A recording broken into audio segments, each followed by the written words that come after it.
Hey, welcome to Joey's Hi-Fi Shop. Today I'm really excited to talk about speakers.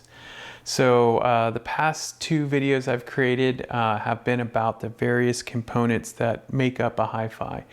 And we started with turntables, then we moved to amplifiers. Today we're going to talk about speakers. Speakers are, what we hear. They're what we tend to think of as the sound of the hi-fi. Until you get into music-centered hi-fi, typically most people think that the speakers are what make the sound signature of your experience, and they do to a large extent. But as we've discussed, the record player, turntable, the amplifier all play a role in the sound. And if you don't have good sound upstream, you're going to hear it through your speakers. So what I have here are some Riga Kites. They're their entry-level loudspeakers. They come with the Riga System 1. And they're a really fun little loudspeaker. Riga has been making two-way, I'll explain what that means, two-way bookshelf, which is just a form factor. They fit on a bookshelf. Loudspeakers for around 30 years now. And when I say making, I mean like using their drivers. They've been making their own labeled loudspeakers for probably 40 years, close to 40 years. I believe it was the Riga Chamber, if I remember correctly. Don't quote me on that. That was like one of their first speakers, but a lot of their speakers then used drivers from other manufacturers, and honestly, it's a lot like how a lot of other manufacturers make speakers these days. But what makes Riga unique today, and has made them unique for 30 years, is this mid-bass driver here is a signature driver that's been used for 30 years. And it's gone through multiple phases, and is something that has its signature sound to it. It gives it its signature sound. Their tweeters are also their own design at this point, and their enclosures are designed by them. So they used to create their loudspeaker designs working with a traditional speaker enclosure. So you'll see behind me we have some Riga R9s, their flagship speakers from 20 years ago, and they're in a traditional wooden box with a wooden veneer, MDF, or medium density fiberboard with a veneer on them. And their latest speakers are using their own developed enclosures. This is an injection molded plastic, and the speakers behind me, these new Riga Ayas, are a polyconcrete blend enclosure, and they have a really interesting feel and touch to them. And then their sound's really good. I've really been enjoying them. Like I've said in previous videos, I will be putting a video together just about them, but I want to listen to them more. I've listened to them with the IO. I've listened to them with the Illicit MK5. It's been a treat. Back to these little guys we got here. So these are their entry-level speakers. And what's nice about talking about a bookshelf speaker is that we can talk about the basics of speakers pretty easily. So we hear, right, with our ears. We have a right ear and a left ear. We have a left speaker and a right speaker, right? Left speaker and a right speaker. And so they tend to play, and if they play the same thing, we'll hear it in between our ears. And if we play a sound just through a right speaker, we're going to hear it on the right. If they play it just on the left, we're going to hear it just on the left. So that's how we tend to see what we call imaging and when we play music through our speakers. The other thing that we talk about is they call frequency response. How low does the speaker play and how high does the speaker play, and then how even of a response does it have, right? So our ears roughly here between 20 hertz and 20,000 hertz, right? So 20 hertz, they're sine waves. It's just like if you ever took geometry, we talk about sine waves, or you took really any higher level math course, we talk about sine waves. One sine wave in 1 second is 1 hertz. So 20 sine waves in 1 second is 20 hertz. 20 hertz is going to be like really low bass, right? It's going to be a sound that is very, very low. And 20,000 hertz, typically we don't hear very often, and 2 is right above what most adults' hearing range is. If you're younger or you happen to have really good acute hearing still, you can hear 20 hertz at the same level. But these are the extreme ends, and 20,000 hertz is 20,000 sine waves in 1 second. And so in that span, we have like our bass instruments up to about 1,000 hertz, maybe really like 500 hertz, 600 hertz. Then we have our mid-range and vocals all the way up to about 2,000 hertz. And then we have our wood instruments and brass instruments that go up to about 7,000-8,000.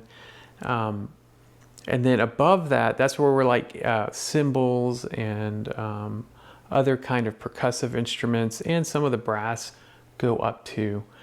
And so when we're listening, that's what makes up our frequency response range. You know, we're listening to all this music and it's playing.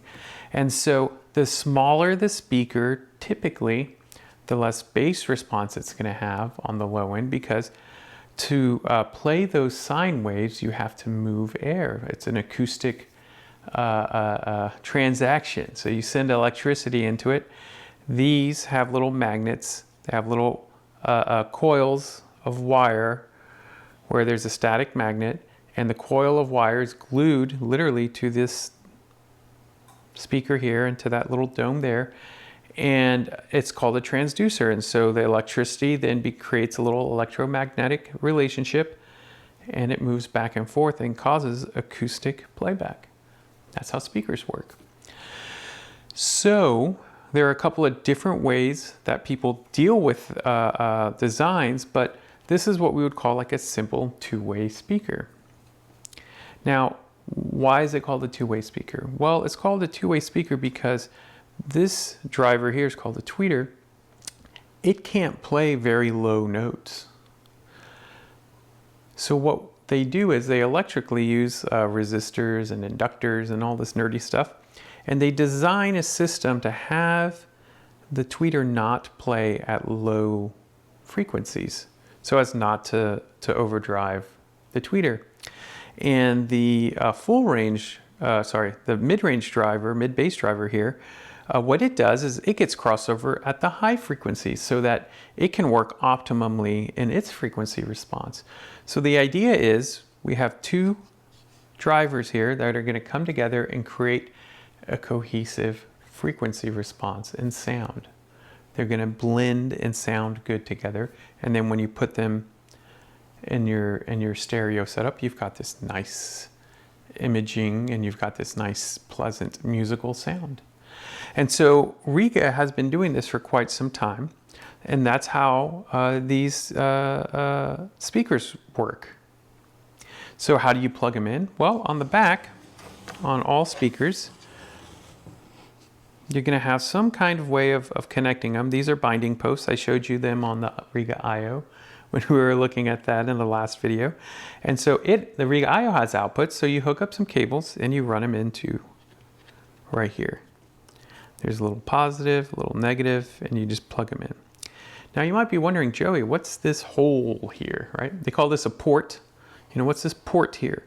Well, on a lot of speakers that have a smaller enclosure, they will have a port that is tuned, literally tuned, to a frequency to reinforce the lower frequencies of the driver, of the playback of the mid-bass driver of your two-way system.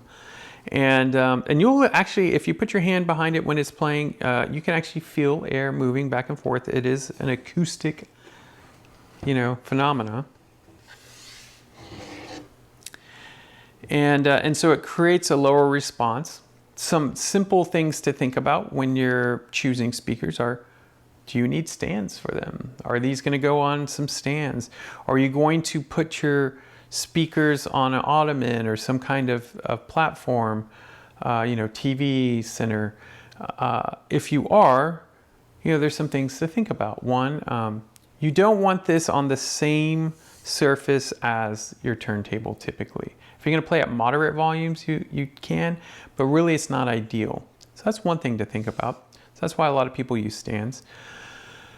The other thing to think about is just height.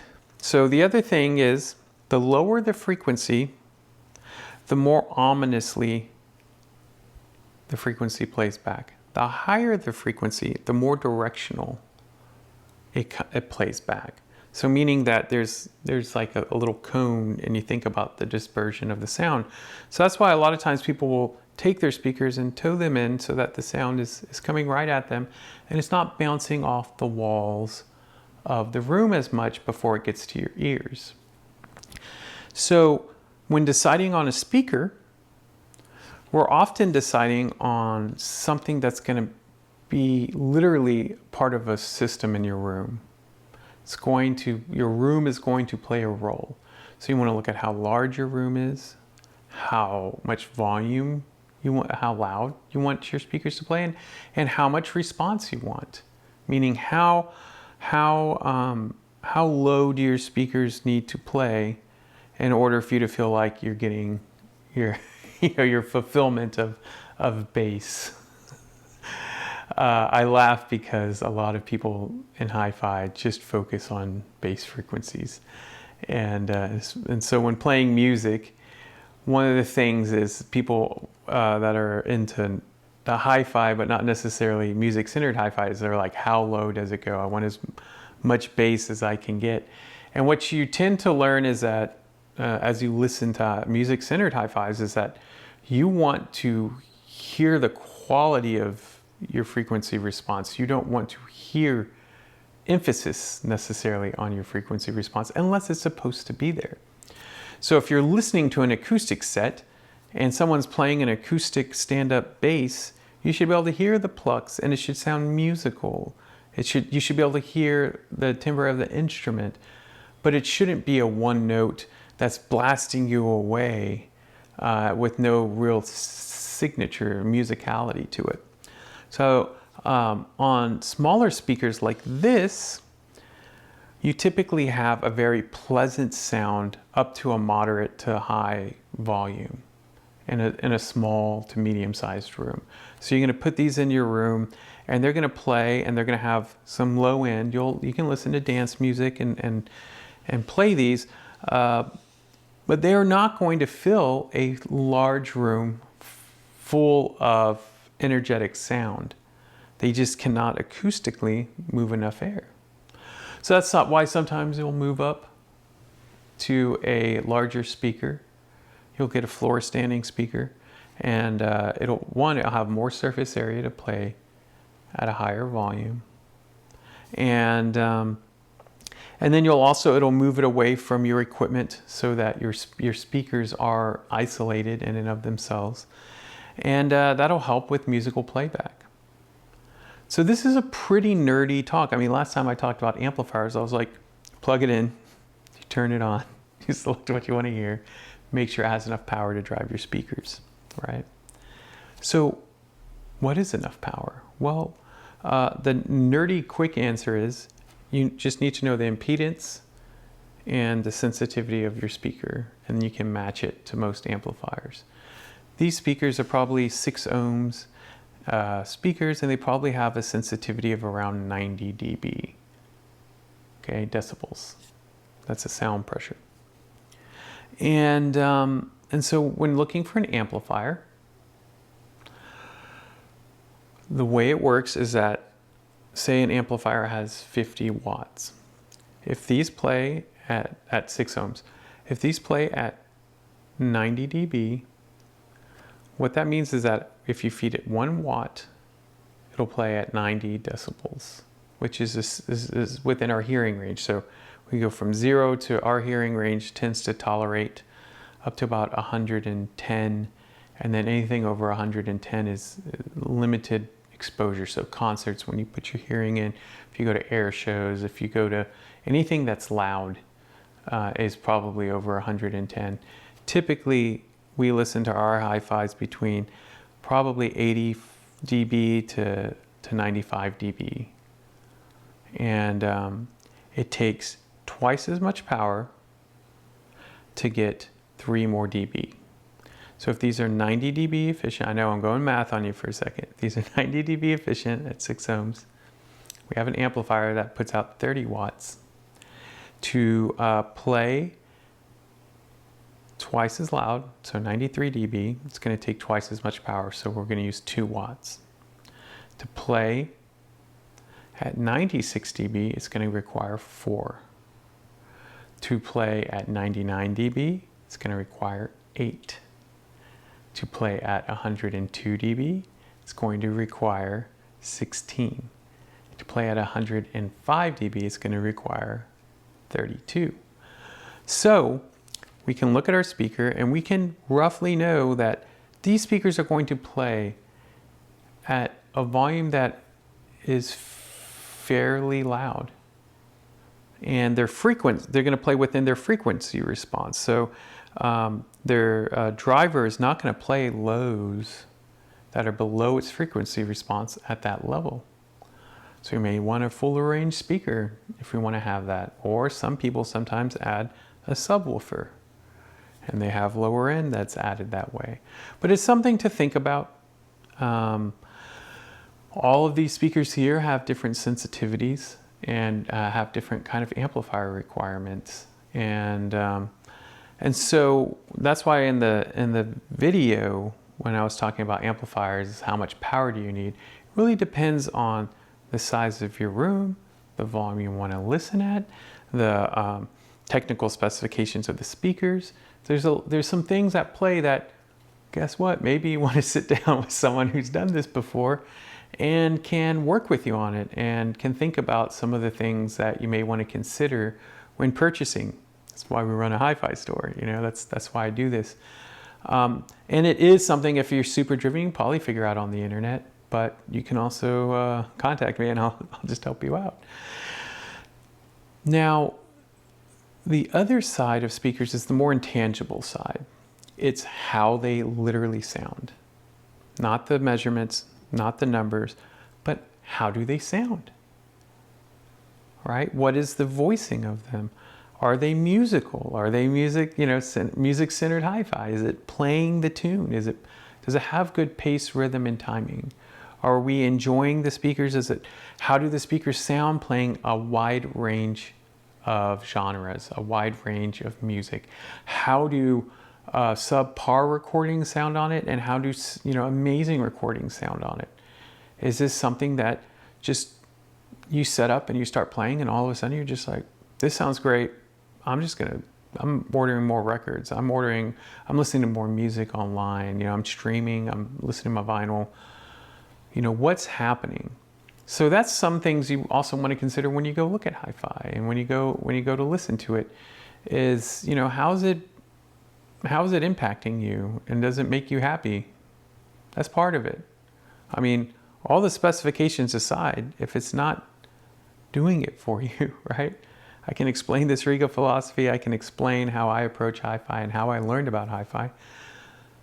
But ultimately, it's your ears, it's your budget, and I want people to be happy with the systems that they have and are enjoying listening to music on them. That they're not switching out cables for different songs, that they're not changing speakers or doing this or doing. It's like, I would love for you to be able to just talk about music and enjoy listening to it, and have it be a calming experience for you. And that's why I've loved Riga's approach to HiFi. I feel like they create systems like that. I feel like their equipment over the years have exuded that. And then their support for their equipment has also just been amazing. And it's something as a dealer that I've just really enjoyed being able to exude as well. So I hope y'all enjoyed this. I can't wait to talk about the Riga Alias, and also do a video about the Riga R9s, and kind of give y'all some insights into this evolution of sound and playback, and what these speakers mean. Because one of the things about, as you get into hi-fi, is that you will probably, those are what you look at, those are what you hear. And so, yeah, like having your speakers and being able to listen to them and have them integrate into your home is a process. And so I'm really excited to share that process with you and get nuanced in other videos. But today I just wanted to explain how speakers work, give you some insights into maybe why you feel like you need to make certain decisions, and hopefully, I provided some information for you to make those decisions. Or, a lot of times we'll watch a video online and we come out with more questions than answers. And this may honestly be one of them, because you're listening to this and you're looking at your room, you're looking at the speakers you have, you're thinking about the turntable, the amplifier that you want and/or have, and how do your speakers integrate into this? And those are the kinds of questions that a video like this are here to draw out and for you to think about. Leave comments, like and subscribe, and we'll be back with more content for sure. So y'all have a wonderful day.